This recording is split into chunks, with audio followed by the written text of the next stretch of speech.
Hello, Ray Phoenix here. Welcome to Let's Play Ratchet and Clank Free Up Your Arsenal, Part 16. We're gonna play that vid comic that Al just gave us. It's probably gonna be the greatest vid comic there is, right? Well, it's definitely gonna have something of significance in it. We're gonna see Captain Quark, episode 4, Deja Q, all over again. We're gonna go to Captain Quark's home in Metropolis, and we're gonna find out what Captain Quark did after he supposedly defeated Dr. Nefarious. Of course, we know he didn't really defeat Dr. Nefarious, otherwise this game wouldn't be happening right now. Where Quark is reduced to being some fat slob who just lies on his couch all day, every day, and watches the TV. He's like the revolting slob from Crashbox. His mind would be in a much better condition if he was watching Crashbox rather than these stupid sitcoms that or not sitcoms, what do you call it? Soap operas. He's watching some of Janice. I am Engelberg. And what's gonna happen next? They're just gonna start breathing, hyperventilating, like they're doing something in bed that's questionable. Oh, like Helga comes to visit Captain Quark. Oh, it's not the pizza you ordered, it's Helga. Instead, she's gonna tell him about, oh, you need to get off your lazy butt and get a good workout. You are fat. You look like you should be delivering presents from under people's Christmas trees, not lying on the couch all day watching stupid shows. But of course, lying in bed all day watching stupid shows is a very Captain Quark thing to do. And of course, Dr. Nefarious is present in Metropolis. He wasn't really defeated. And now he's pretty much doing the same thing he did in Blackwater City, only this time he's doing it to Metropolis, where he's releasing those evil bugs everywhere. They're probably going to eat down they're like termites, I imagine, or something like that. They're going to eat the city of Metropolis, and Captain Quark is the only hero who could possibly save Metropolis from Dr. Nefarious' new evil scheme. I never played the original Ratchet and Clank prior to playing this game, so I don't really know anything about the planet Metropolis. When I first played this level, I thought, hey, this looks a lot like Cutman's level from Mega Man Powered Up. I can imagine Cutman's theme is going to be playing right now to perfectly fit the mood of the theme we're going right now, the Cutman's theme from Mega Man Powered Up. I keep comparing this to Mega Man Powered Up, because the only real Mega Man game I played around this time. It also this level I like to think, or this world, this planet, whatever you call it, I like to think it's named after Metropolis from Spyro 2, and I like to think it has some sort of relation to the Metropolis from Spyro 2 as well too. I wonder if Spyro's here somewhere trying to defeat those farm animals that were trying to take over the Metropolis in Spyro 2. Yeah, he's probably around somewhere. It's a very futuristic city too, just like Metropolis was in Spyro 2. And I imagine that epic Stuart Copeland melody playing while Captain Quark is trying to rescue some other Metropolis from the evil Dr. Nefarious and to fight off his army of these killer bugs. When bugs attack, these blood-sucking parasites, they're probably the kinds of things that would cause yellow fever, maybe, or would spread yellow fever around. They're making a joke about that in my Jumping Flash Let's Play, when there's those things in Chinatown that look like they could bite you, those stinging enemies. There are Jumping Flash, there's a lot of enemies like that in it. When they could sting you, they'd probably give you yellow fever if you touched them. Yeah, or maybe it's not yellow fever, maybe it's some other kind of fever. We are in the Salon of Galaxy after all, where all kinds of evil stuff lurks around. Destroying those bug dispensers usually lets you get another weapon. It's not a blaster like we had before. This time it's some sort of bomb gun, some sort of bomb cannon gun thing. We have to aim it and, oh, I almost got him there. It's like those blue energy ball things that Gungans had in Star Wars Episode 1, but somehow Captain Quark got a gun that was based on that one weapon. Looks like something good actually came out of Star Wars Episode 1 after all. Star Wars, yeah, people, because I remember Mr. Plinkett was like saying, oh, did I just use the Phantom Menace as a positive example on how to do something?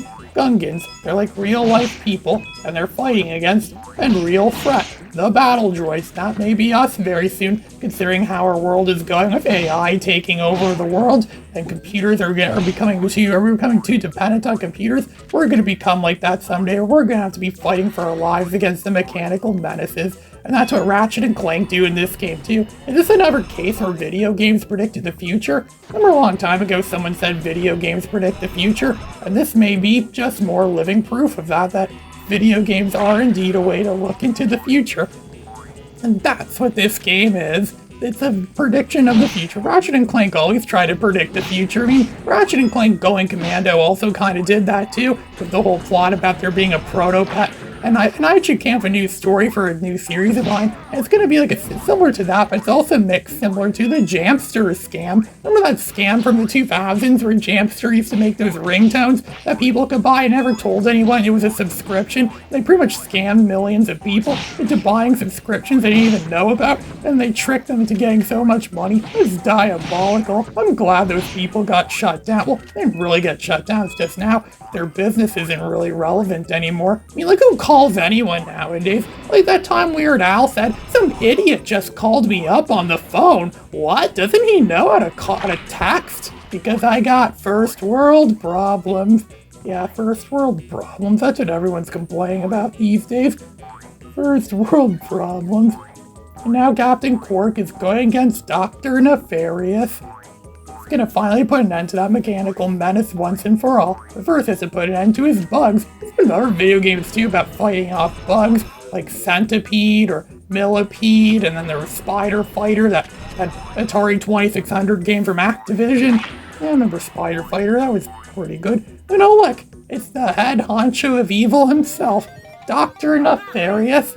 He's gonna go brute force on him. He's gonna go brute force his metallic shiny tushy, and then I'm just gonna keep fighting him or smacking him or shooting things at him until he, dies. It would be cool if they actually made a scene where Captain Quark had to actually like grab onto him and rip him into pieces. It almost sounds like a deleted scene from Star Wars Episode 3 when Obi-Wan had to fight General Grievous, and it resulted in Obi-Wan ripping out his parts just so he could rip out all of his parts, touch all his inside parts, and try to rip out the vital ones so he could, destroy General Grievous. And that's kind of what we're doing here too, but it's Dr. Nefarious. I wonder who's worse, General Grievous or Dr. Nefarious? Who's a worse villain?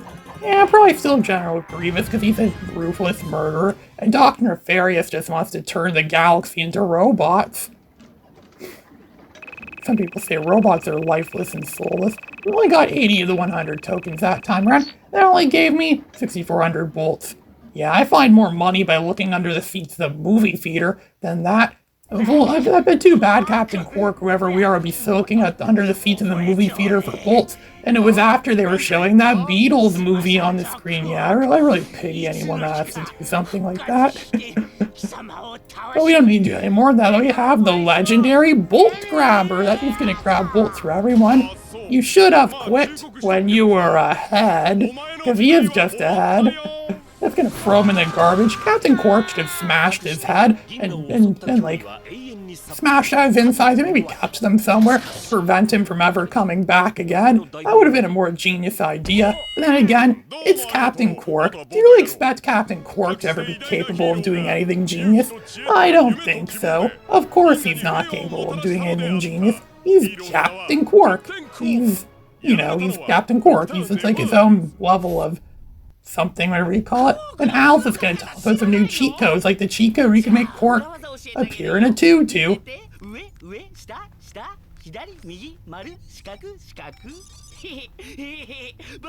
Quark in a tutu is a cheat code they actually put into the game. That actually works in the game.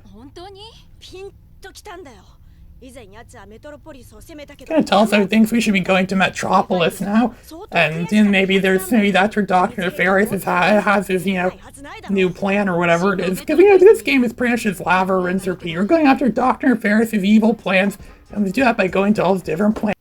Now Skid is living in that habitat that Captain Quark once lived at. It used to be for Quark, now it's for Skid because he got turned into a robot. Oh, what a shame, Skid McMarks. He is now a robot.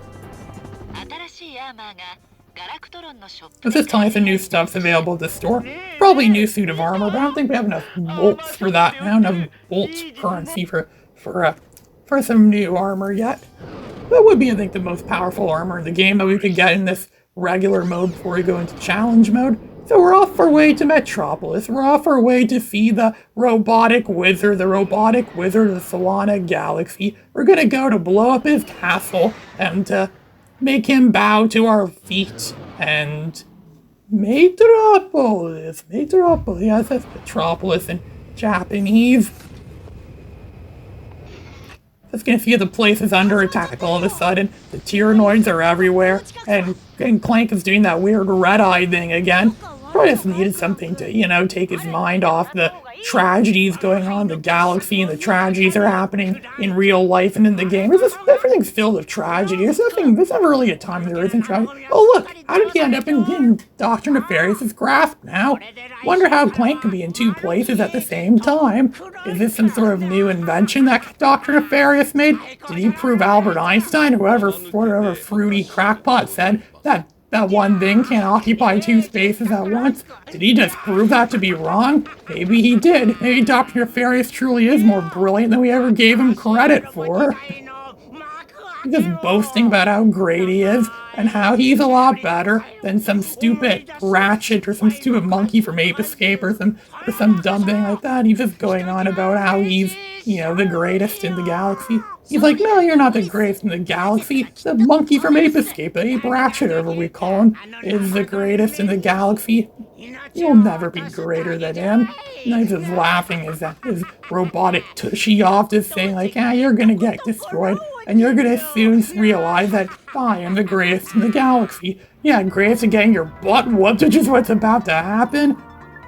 I have the Annihilator, there we go. Just killed one enemy, and now we're already at 60 health, 60 nanotech. And 100's the maximum we're allowed to have in this mode of the game. I'm getting a lot of bolts back now. They said bolt grabber. We're soon going to be able to buy more of these weapons. You still can't really afford any of those weapons yet, because weapons are very expensive thanks to inflation and the economy not doing so well. I'm sure that bad economy stuff probably transfers over to Ratchet and Clank perfectly well too. We're doing a good job at upgrading our weapons, or the weapons we currently have. And there's going to be more of them coming out from over there. It's going to be, oh look at that, another dropship, one of those Tyrannoid dropship things that we could easily destroy with our trusty Annihilator. It annihilates anything it touches.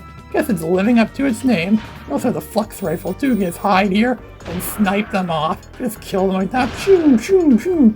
And just kill them like we're some sort of hidden assassin. Guess that's what this game wanted us to be. Hidden assassins that could just go around and kill our favorite enemies, the Tyrannoids, the most common enemy in the entire game. Imagine if these things attacked Florana. I mean, look at Dr. Nefarious knew Captain Quark was living on Florana. Would he have set the Tyrannoids to attack Florana and destroy him? I bet he probably would have done that, considering how Dr. Nefarious hates Quark so much. Now it's just sending more of these little guys at us so we can easily kill off of our wrench. Yeah, this definitely is a wrench game. That's what my babysitter used to call this game. It's a wrench game. That was Ratchet and Clank. Well, Ratchet is a type of wrench, if I'm not mistaken. I guess he's not entirely wrong. Gotta jump at the right thing. Oh look, it's going to another cutscene. More story. This is the reason why everyone plays Ratchet and Clank. I play Ratchet and Clank for the plot. Cuts to footage of Captain Quark's panty shot in the earlier episode. Yeah, I totally watch Ratchet and Clank for the plot. Lawrence, just do your stupid job that you're paid for. But you don't pay me, sir. Well, pretend I pay you, and then do your job, or else I'm gonna, do something obscene to your brains. And then he's gonna go and do like it's a sports event, and then